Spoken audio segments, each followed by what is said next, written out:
свободы становится все меньше и меньше. Никто из вас не знает, сколько сегодня стоит выйти, заплатив попки, заплатив кому-то какую сумму, чтобы выйти с любого срока, раньше времени. Не ответите, не ответите. 6 тысяч гривен. Вы представляете, сидят там 6 тысяч гривен. За такую сумму сегодня выбрасывается в общество страшное количество преступников.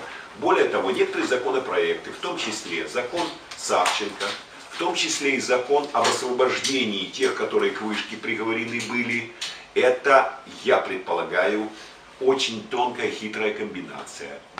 Понимаете? Я ожидаю, что будет плохо.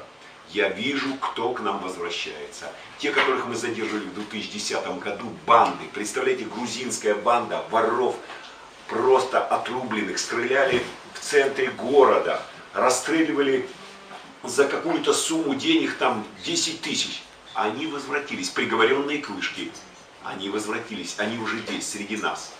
Поэтому думаю, что будет хуже.